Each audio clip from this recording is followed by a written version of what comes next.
A few weeks ago, I was on my way back home in Victoria after attending what we call in God Squad Christian Motorcycle Club our national run, which is held in a different location around Australia each year.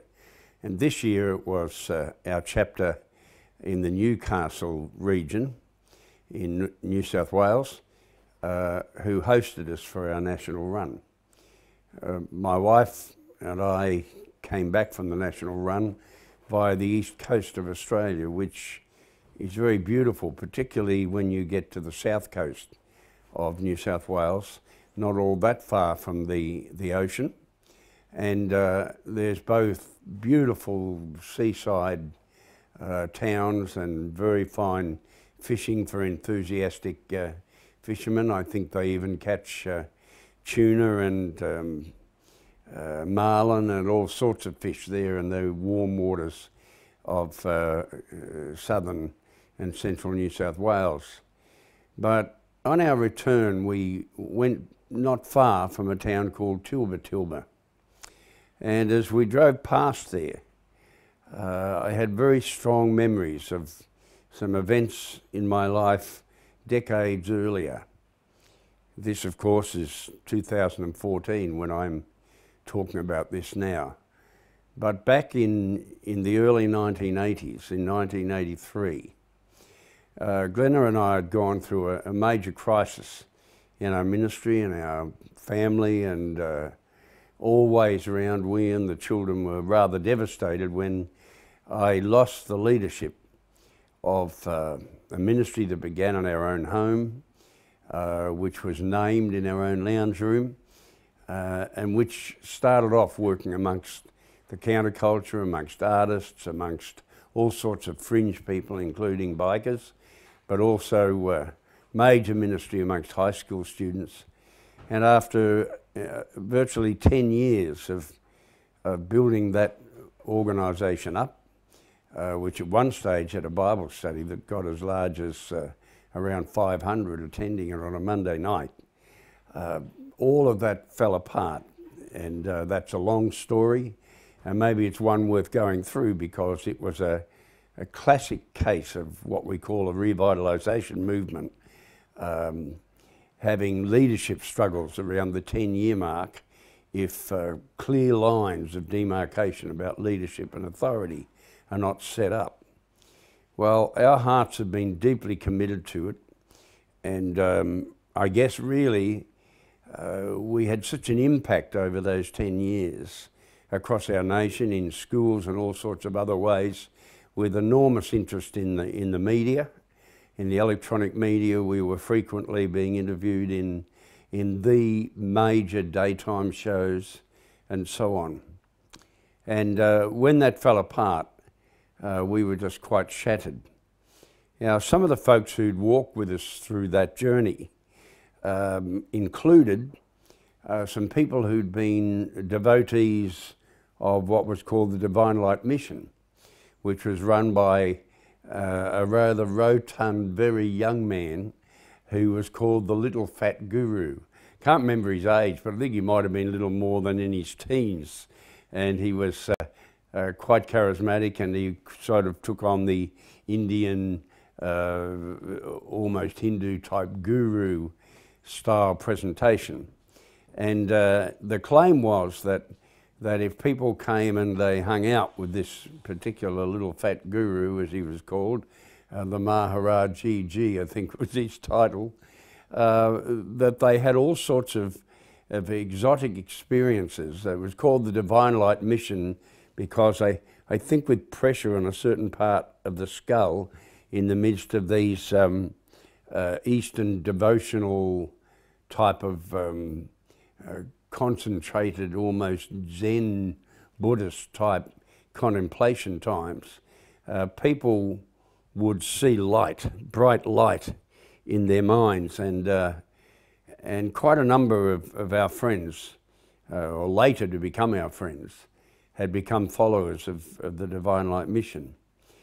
All of a sudden, there was one of those Jesus movement events that happened amongst so many hippies during the 70s and the 80s, and a commune that existed down in Garden Island Creek in Tasmania, down at the bottom end south of Hobart. Half of this group of Divine Light Mission devotees suddenly got converted to Jesus, and it caused quite a stir, and the ones that didn't get devoted to Jesus fled, because it was almost like a strange spiritual conflict between these two forces.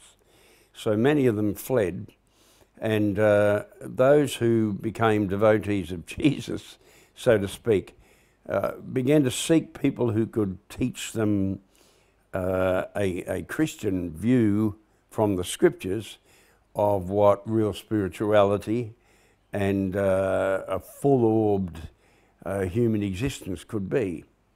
And so we became friends with them, and I used to make some journeys down to Garden Island Creek and teach them there. One of the guys there, Tim, was an amazing potter, made the most beautiful pottery, and they were all incredibly creative people and very close to the earth, very close to the whole environmental thing. And they were beautiful people. They were, of course, smoking a bit of dope even when they became Christians first off. Most of them gave the dope up after a few years, but initially they were dope smokers, but they quit the acid and drugs like that were more heavy duty in terms of mental images and psychoactive kind of responses. But we became close friends. So when the split happened at Truth and Liberation Concern, which was the ministry we'd started in our own lounge room, these folks drew very close to us. I might just mention that the name of the organisation was interesting because we began by putting out a street paper of the sort that was popular in the underground in those days. There were hundreds of different street papers put out from universities like Berkeley and other student and hippie centres. And I think I remember at one stage we counted something like 70 so-called Jesus papers. And at the time, offset printing was kind of the new in thing. And so we used to lay out the artwork and the print and all the rest on our lounge room floor and paste all these things together and send them off to the printers to do offset printing of a magazine that had, I think it was 12-page tabloid sized magazine. Now, we first started after a brief friendship was developed with a group of converted hippies in the northwest of the United States, up in Spokane, Washington State. And these are a bunch of hippies and freaks and rock and roll musicians, all sorts of interesting people. There was a group called the Wilson McKinley, and they were very popular at the time. They sang quite a few of those songs that were popular in the secular field, but they were very much spiritual type songs. Spirit in the Sky, I remember, was one of the most popular of those songs.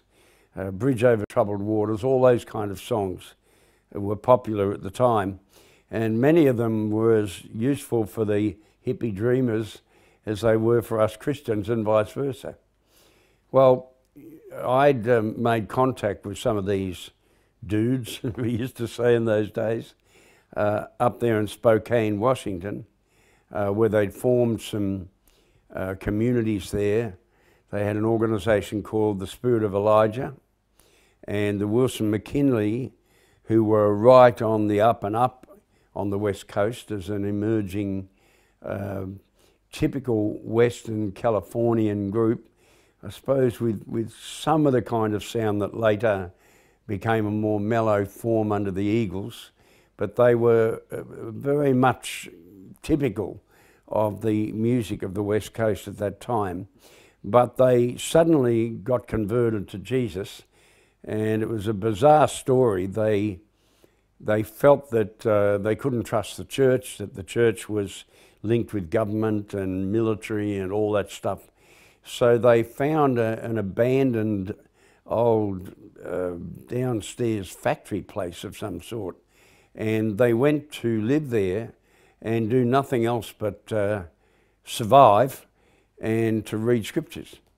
And soon after they got there, people started quite mysteriously turning up at this factory place and saying, "Oh, God's told us to come here. Are you the people that need some food?" And it was almost like the old story of Elijah in the Old Testament, and when the birds came and fed him.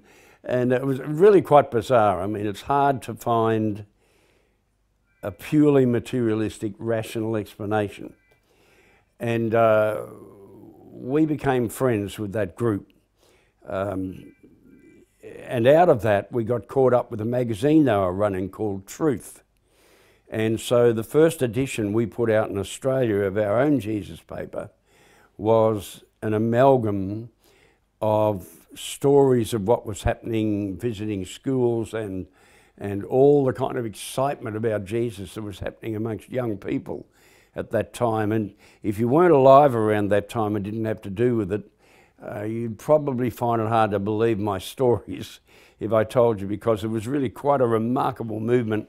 We were having youth rallies where they were just packed out with young people who were seeking spirituality, who were tired of materialism, had become quite hostile to the war effort in Vietnam, and really hated the individualism of the culture, and were wanting to find a more communal way of living together, all of which sadly has been virtually swept away by market forces now, several decades later. But at the time there was a terrific movement in this direction amongst young people. So we combined and we sent some of our material to Washington State, and because it was offset, it was easy to amalgamate the two, and they got our material with their material into an offset form and sent us the films of it so that we could get it printed here in Australia rather than the expense of having to send heaps of weight of papers across the world. Anyway, we built that relationship, but there was a magazine in Australia that was a sort of soft porn almost. It was, I think probably even, well, rather like the worst of the Fleet Street English press. And this magazine, Truth, had, you know, bare-breasted women, all that kind of stuff, and smutty stories and gossip and all that stuff. And in the midst of all this, we were warned by a legal friend of ours that if we kept the name Truth, that we would end up probably taken to court. There was some whisper around that the Truth smutty journal was going to take us on. Now, while we were assured that we were so utterly different in our intent that there wouldn't be confusion between the two papers, and if we had the money to fight the case, we would easily win it, we didn't have the money because we're all a bunch of Christian workers and hippies and people that didn't have much money, so there was no sense in us really fighting it. So we were at home one day, my wife and I, and we were saying, well, what can we call this magazine? We liked the word Truth. And then we were reading the statement in John's Gospel that says, "You shall know the truth, and the truth shall set you free." And of course, in those days, liberation had become a big word. There was women's liberation. There were all sorts of other ways in which the word liberation had become common currency. And so we were sitting there reading this passage, and I think it may have been Glenna, to be honest, my wife, rather than me, that suggested it. I'm not sure now, it's too long ago. She'd probably know better than I would. But we suddenly thought, well, we won't have to drop the word truth, which already was out there in the marketplace, and we were already getting enthusiastic responses to the first joint edition between Washington and Melbourne. And we said, well, we can keep the word truth. Why don't we call it truth and liberation? And then we thought, we don't want to call it company, organisation, or any of those straight terms, because we were a bit counterculture ourselves. So we said, instead of calling it organisation or ministry or some other old term like that, we're concerned about people. And this is a human concern. So we decided to call it Truth and Liberation Concern. Unfortunately, as I said earlier on, the time came when a struggle over power and leadership, and in some ways the tension between us being on the road all over the country, travelling all over the land, taking out our message to high schools and other places, as against building the local community. A tension built up between those two ministering arms. And unfortunately, because we'd not early established a proper, if you will, line of command, then what the anthropologists will tell you, and what sociologists like Weber, one of those great fathers of modern sociology, will tell you that these kind of dramatic movements, Weber would say, were run by the prophetic type. These kind of movements, which now have been named by anthropologists as revitalisation movements, have an almost inevitable London to a brick, as we say, propensity for conflict between leaders, and your visionaries that start it at first are looked on as almost like little figures of Jesus, even if they don't want to set themselves up that way.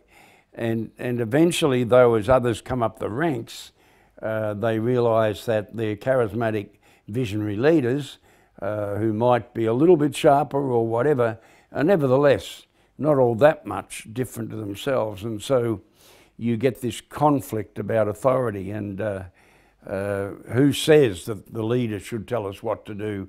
And so the debate about democracy and where the charismatic leaders would need to be positioned in these different movements became a major problem. And not only that, it became even more intense because around about the 10-year mark, since the beginning of our own movement and many other movements, groups in Australia like the House of the New World, the House of Freedom, and other communitarian groups like this, had all been going for about 10 years when that terrible thing happened in Guyana, when that group of cult members went and took strychnine or whatever it was to kill themselves and their children because Jim Jones had gone quite dippy. Although he'd started off as a straight pastor with Christian Missionary Alliance, he'd gotten power mad and he'd led the people into disaster. And that caused a real fear, I believe. When I was doing my PhD, I discovered so many groups all around Britain, America, and other places all began to come apart at that period after Jim Jones's group in Guyana had gone through this terrible mass suicide experience. Well, I only give that as background because we were shattered, because we really had believed that we were having an impact amongst young people that the church had lost. I mean, the church at that stage in the 1970s really had lost grip in terms of being able to impact young people. And groups like our own were seeing thousands of young people following us. We had a march to Canberra, the national capital, the old parliament, and thousands and thousands of young people marched on the national capital to call the nation to find the kind of communal lifestyle and love for one another and all of that which we felt was represented in the life of Jesus rather than in the life of the church, which so often has been spotty and tragic often and anything but loving. So we had such a sense that we really could change the world. The words of Crosby, Stills, Nash and Young in the song Chicago, which they were singing when they went to the national convention of the Conservatives in Chicago to decide whether Richard Nixon was going to get a second term. All of that was in our heads, and we used to love that song because it said, we can change the world, rearrange the world. And one of the marks of those kind of movements is that they often have dreams that are almost bigger than reality. And that's why they often do achieve extraordinary things you wouldn't expect them to be able to. I mean, if Martin Luther King had not had that kind of completely ridiculous, beyond it kind of dream, you know, I have a dream, I've been to the mountain. And if Martin Luther King as a charismatic leader had not actually believed that which you would have to say socially in the Deep South was impossible, that there would be a breaking down of segregation lasted since the days of old slavery. If Martin Luther King had not had that spiritual impossible dream, you would never have seen the transformation in the South and the end of, at least substantially, although we all know there are still weaknesses there, but you never would have seen the overwhelming change that happened without that kind of leadership. But some of you that are older, like myself, may remember that after Martin Luther King was assassinated, there were some suburbs in America, some of the black suburbs, where they burnt their own houses down, burnt the shops down, where there was just absolute chaos in despair because the hopes had been raised so high and then dashed. Well, I want you to understand that was how my wife and I and our children, who were still quite young, but that's how we felt as we lost the leadership of Truth and Liberation Concern. We were shattered. We had felt absolutely certain that God had called us to set this thing up. And we really felt that we could change the world through the movement. It was a terrible, terrible time. Well, what were we going to do? I mean, we'd had 10 years of extraordinary opportunities in the media, of just unbelievable responses from young people. I mean, I'd just been in Adelaide in South Australia, city with I think about 1 million people, reasonable size, smaller, but you know, not just a country town, a reasonable capital city. And it's a long story, but we'd managed to get permission to go into every school in the entire city of Adelaide and almost every school in the entire state of South Australia to take seminars, at least 2 hours long, some of them 3 hours, 3.5 hours, and in some cases whole days with school classes. And the response to that was just phenomenal from the teachers, from the schools, from in general, from the students. And we'd just come back from 8-9 months of that sort of experience. We ran out of money, but we ended up having 2 major rallies in the major stadium for the tennis courts, what were called the Glyde Memorial Tennis Courts. And we packed out the stands with hundreds and hundreds of people sitting out on the lawn in this sports stadium arena. and just wonderful responses from people all the ways around. Secular people had nothing to do with the church, were coming from all over the place wanting to talk to us. And we go back from that to find that there's major leadership breakdown. And I could have fought it maybe, and I sometimes think I made a mistake in walking away. But at the time, I was devastated and walked away. Well, what were we going to do? Well, the majority of people at Truth and Liberation Concern didn't even know why we'd gone. And sometime later they called for a public meeting, and there was a real outcry from the majority of the congregation of what was fast becoming a mega church in size. And that's a long story I won't go into.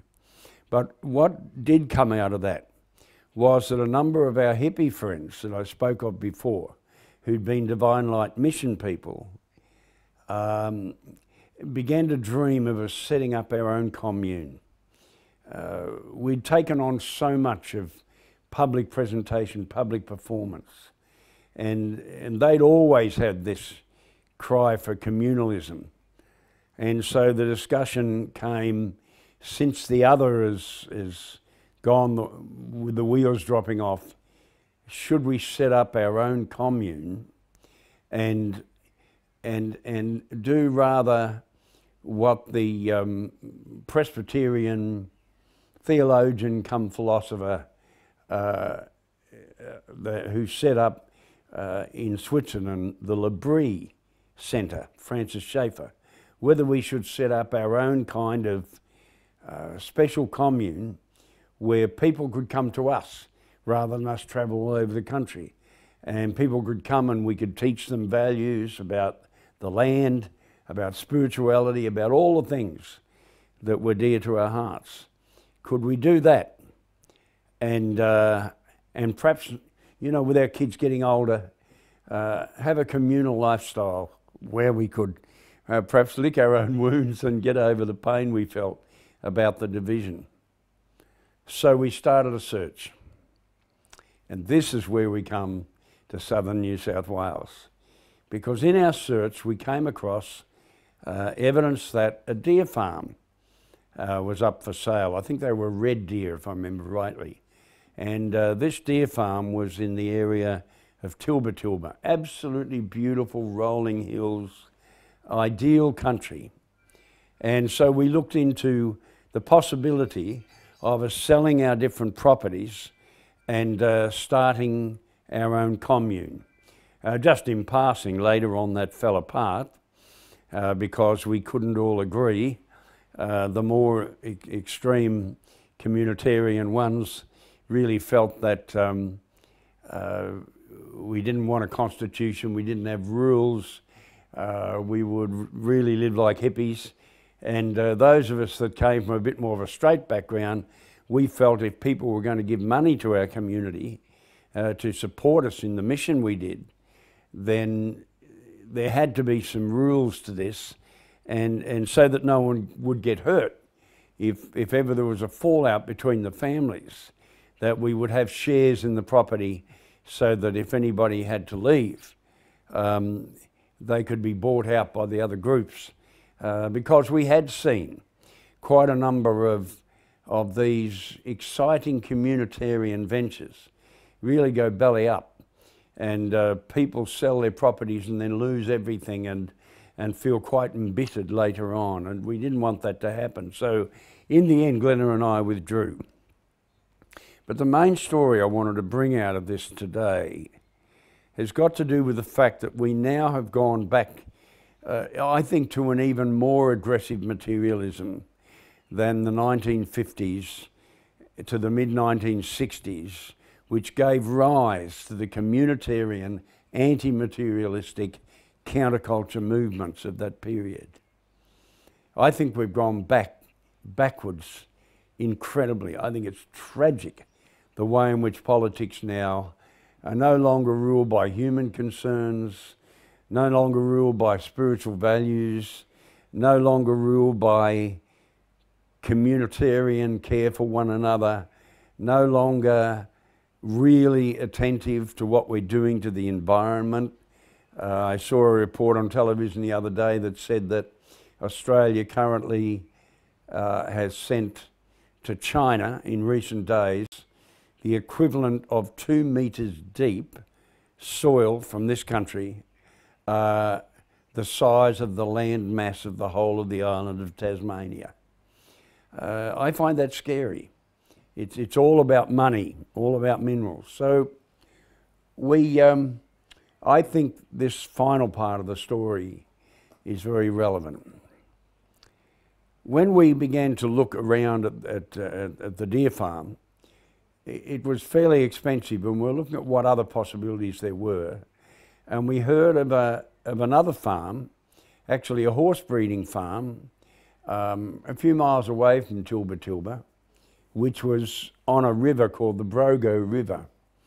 Now, it was a very significant, fascinating time in Australian history because any of you that are interested in politics, a man called Bob Hawke, who'd been a major player in the trade union movement in Australia, and a guy that was somewhat agnostic but not altogether. He used to say that he believed in the brotherhood of man because his father taught him about the fatherhood of God, and if you believe in the fatherhood of God, you had to believe in the brotherhood and sisterhood of humanity. But Bob Hawke was a very powerful figure, and he was up for election at this time in the early 1980s, in 1983. It happened to coincide with one of the worst drought periods Australia had seen on the east coast for a long, long time. It was a severe drought. The irony of it was that when Malcolm Fraser, who was a very famous member of the squattocracy, we used to say, from the days of the squatters, taking the best land in Western Victoria. He'd been a sheep and wheat, I think, both farmer, and he, of course, had taken over from the famous Gough Whitlam, who was the left-winger who got rid of conscription and sought to shut us out of the Vietnam War, and took away the death penalty and set up all sorts of things for Aboriginal land rights. From a social point of view, he was quite revolutionary and did remarkable things. But it's a long story, but he was pushed out and Malcolm Fraser took over. Well, after 2 terms, there was a swing back, and this particular man, Bob Hawke, he was quite an extraordinary man. He was a fairly heavy drinker. He was famous for sculling a yard of lager or a yard of beer in the fastest time in the history of in England, of Oxford University, if I remember rightly. He was a bit of a stirrer.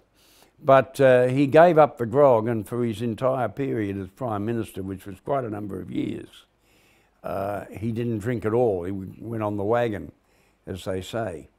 But Bob Hawke was coming up for election, and a terrible drought was gripping the East Coast.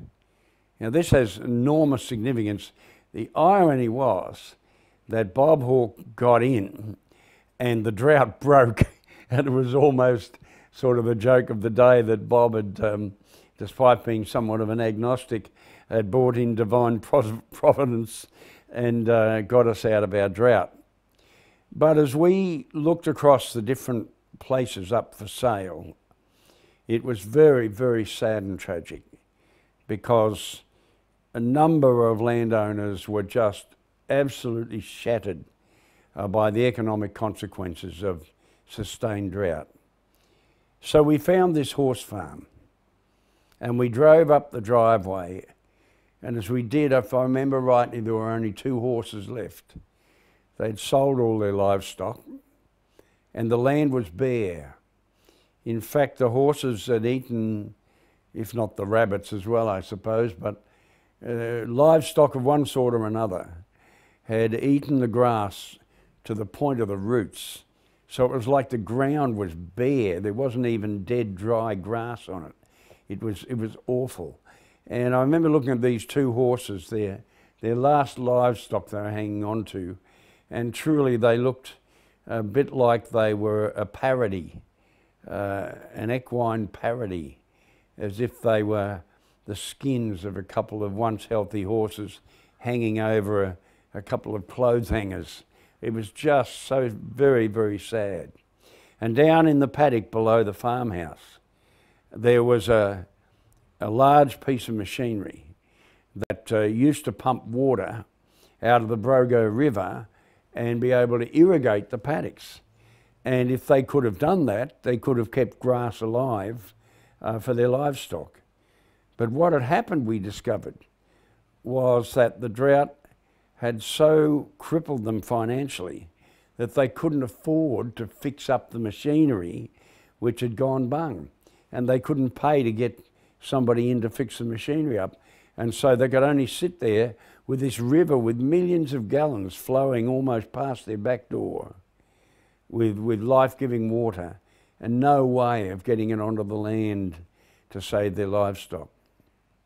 Well, we drove to the house. And when we arrived, a lady met us at the door with a strange look on her face. She looked strained and gaunt, but there was a kind of a peace, extraordinary peace and serenity about her face, even although she looked so gaunt and strained as though she'd been through a terrible time. And when we came to the door, she said, look, come on in. We're just having our daily Bible reading. And are any of you people that understand the Bible? And I said, well, I'm a Bible teacher amongst other things. And she said, well, we're just new believers. And I'll tell you our story, but she said, we're trying to understand the book of Daniel. Well, to try and interpret the book of Daniel is almost beyond me after a lifetime of studying the Bible. The debates about the prophecy of Daniel and the second coming of Jesus and all that stuff is just so complex. But she said, can you help us understand the passage as we read it today? And I said, I'd be glad to do that. And so we did. We had a little prayer, and then she said, let me tell you our story. Neither of us had any interest in the church. We were both pagans, she said, and we were greedy to really make a success on the land. And she said we invested in a number of properties, and we oversubscribed financially. We went far beyond what we could really safely pay back to the banks. And the banks, as sadly they often have in history, instead of noting the situation of the drought and the likelihood of what happened after that, the banks gave them lots of money to buy up and get terribly in debt. So she said, we gradually found that one by one our farmlands were just not productive. And to make a long story short, she said we ended up just hopelessly unable to pay back our indebtedness to the banking system. And she said, we've sold off all the horses off this property. We've got rid of our other properties. It's all we've got left. And she said, the situation is that right now we have a little bit of food, a little bit of tea and coffee. We're glad to share with you a cup of tea or coffee. But we can't even go to the local store now and buy a pound of butter because we are so much in debt to them too that nobody will give us anything in debt form anymore, even food. And the only reason I've forgotten what they call the person that would come, it's not the marshal, anyway, whatever it is, the person that would come and tell them they had to leave their property. She said the only reason we've not been told to leave the property is that there's such huge kerfuffle going on about the drought on the one hand, but the other thing that's really got the headlines is the coming election with Robert Hawke. And all sorts of stuff about whether he can help the country at this time of special drought need. But she said, let me say this to you. She said, we were so greedy, we were so determined to be on the top of the stack before we were even middle-aged. And she said, we lost everything. We have nothing. We really, literally, apart from the clothes on our back, even our furniture will go in indebtedness. She said, we are totally broke, we have nothing. But she said, you know, through this, we discovered Jesus. We discovered what he said about beware of greed, which is the sin of idolatry. We came to understand what he said when he said, what shall it profit a man if he gains the whole world and loses his own soul, his own essential being? What can a man give in exchange for his soul? A man's life does not consist of the abundance of possessions which he or she possesses. And then it's hard not to get emotional about it, because these people were just totally shattered economically. And I can still, even though that was back in 1983, and it's now 2014, it's one of the few images I can really see still in my head. Despite the obvious stress and wear and tear on her face from the awful last couple of years as they lost everything, her face lit up with a smile. And she said, you know, the day we lost everything was the greatest day of our lives. She said, my husband was a real jerk. And he nodded his head and said, yes, I was. She said, this could have shattered our marriage, but it's actually done the opposite. It's changed him. He's no longer the greedy, grasping man he once was. And while we have nothing else, we have found Jesus, we have found faith, and we've found each other. We have no idea when the sheriff or whoever's going to come up the driveway and just tell us we've got to leave the property, and as soon as the election's over, I guess that'll happen, she said. We don't know where we'll go from here, but we have found what really, really matters. And I want to say, you know, towards the end of life, for me, I want to say I've lived long enough to see the emptiness of materialism. Now, I'm not saying that that being dirt poor and hungry and losing your farm and all that is honky-dory, and of course I'm not saying that. And I don't know how I would have coped if I went through what they went through.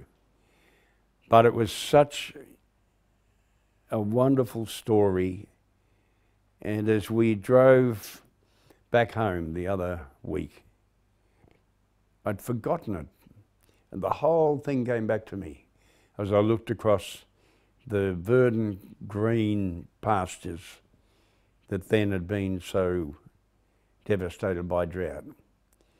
And might I say that at the end of the day, the drought of the soul is more devastating than the drought of the land. And if one has a drought in the soul and one's investment is in material things, then when you lose material things, you're likely to be one of those who become a suicide statistic. But in their case, they had found something infinitely greater than I'd ever dreamed of as they were looking to try and make it on the land. That's not to say that I don't have huge sympathy for farmers that are struggling with drought, and many are in this country at present.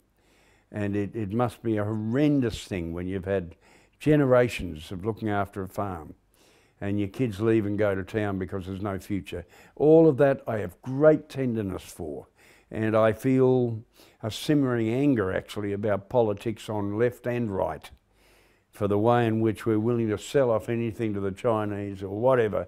And I don't mean that as a racist statement, but just that it seems that anything that economically is for the national interest, whatever that pernicious, awful term means, for the national interest, when it leaves families that have worked their butts off, because farming is hard work. I grew up with my dad, a minister, in farming districts, dairy farming, potato districts, wheat and sheep, and even peanuts. My dad was up in Queensland in Joe Biogi Peterson peanut country at one stage.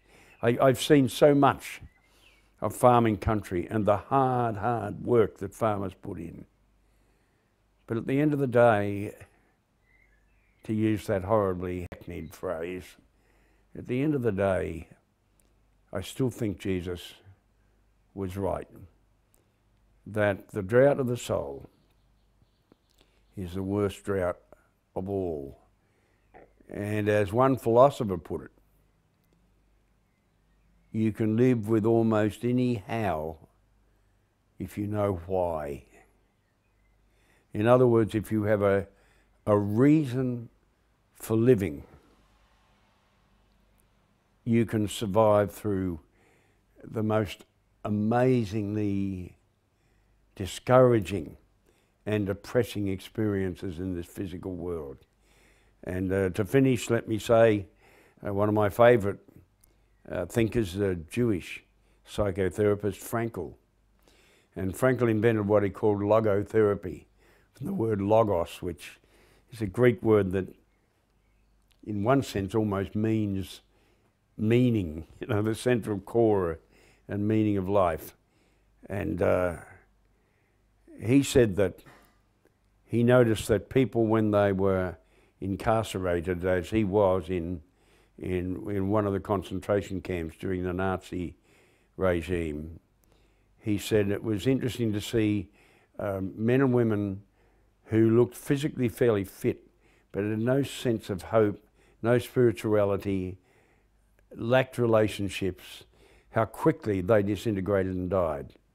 And yet, in his case, living in absolute abject poverty in prison, he had a love for his wife, didn't know whether she's still alive and wanted to stay alive to find her.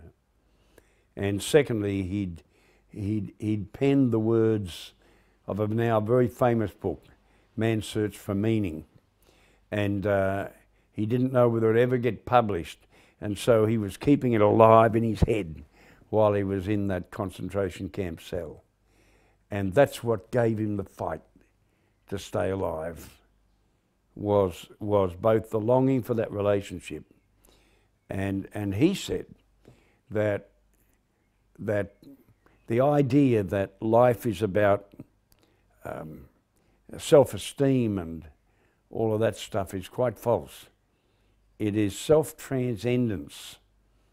It's something bigger than yourself and bigger than the material world that will see you through again and again under the worst of the human experience of deprivation and disappointment. So I thank God for that difficult period of a few months where we were searching to find ourselves a property, which we never got. And some of our friends did get the deer farm, and they actually fell out with one another. And today we've got a lovely relationship with all of them. They couldn't agree with how to run the commune, and so they ended up, the very things we'd said could bring it unstuck, did bring it unstuck, because we're such fragile individuals as human beings, and we do need to have proper agreements and understandings of relationship and so on. But those days of searching for a new home, for a new ministry, led me to that just quite amazing little experience with those dear folks out on a dying horse breeding farm where they found life far beyond anything that horses could have ever done for them.